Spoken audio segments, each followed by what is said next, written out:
When friends or family ask how you're doing, a common response these days is busy. Being busy has become somewhat of a social currency, a currency which can lead to burnout.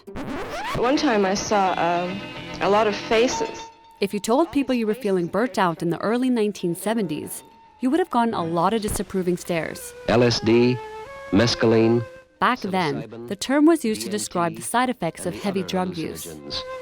The mind-bending drugs. It wasn't until German-American psychologist Herbert Freudenberger borrowed the term in 1974 that the definition changed. He described what volunteers at a clinic in New York City were facing with their jobs: gradual emotional depletion, loss of motivation, and reduced commitment at work.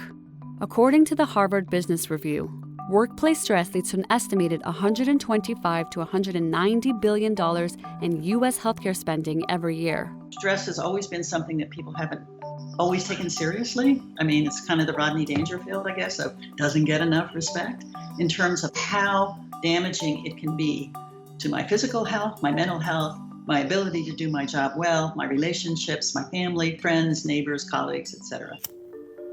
So I spoke to a lot of experts to really understand what burnout is.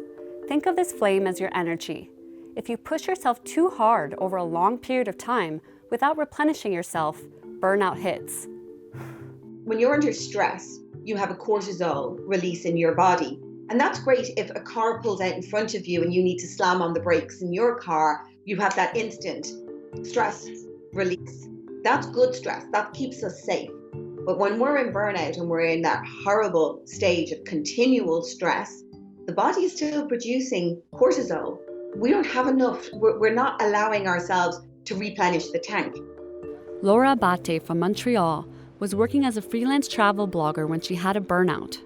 She said it was the self-imposed guilt of wanting to be successful and comparing herself with other people that pushed her off the edge. It was just really a complete lack of energy, a lack of clarity, pretty much depression, I would say, because I didn't feel like talking to anybody, didn't really feel like getting out of the house.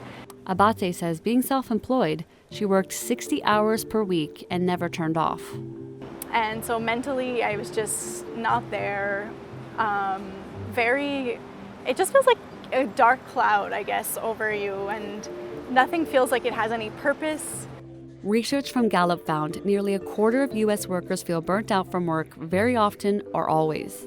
Experts say there's a stigma attached to burnout. So a lot of people that I see here who are, going through burnout or have taken long-term leaves from work feel like they've failed.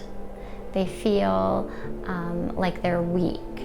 And so changing that core belief for them is so difficult because in the workplace, it is seen as, a weakness, or they're looked down upon. For the first time, the World Health Organization now recognizes work burnout as an occupational phenomenon. According to the WHO, doctors can issue a diagnosis of burnout if a patient exhibits 3 symptoms: feeling depleted of energy or exhausted, feeling mentally distanced from or cynical about one's job, and problems getting one's job done successfully. People are not asking for help, or if they are, there may be here, take a pill, this is going to cure you. And unfortunately for burnout is about making lifestyle changes. A healthy hustle includes challenging yourself to grow, moving beyond comfort zones, and knowing when to rest and play. A toxic hustle could be grinding all day and night, prioritizing work above all else, wearing productivity like a badge of honor, and forcing outcomes at all costs. Experts say the latter is often the result of a toxic work culture or unaddressed fears about worthiness. If I achieve so-and-so, then I will be enough. I don't dare say, whoa, this is a wicked, challenging problem I've got today. I just want to sit down and talk with you. Maybe you can give me some idea, etc. It's like I'm showing weakness. And so people hush up. They say, I'm fine.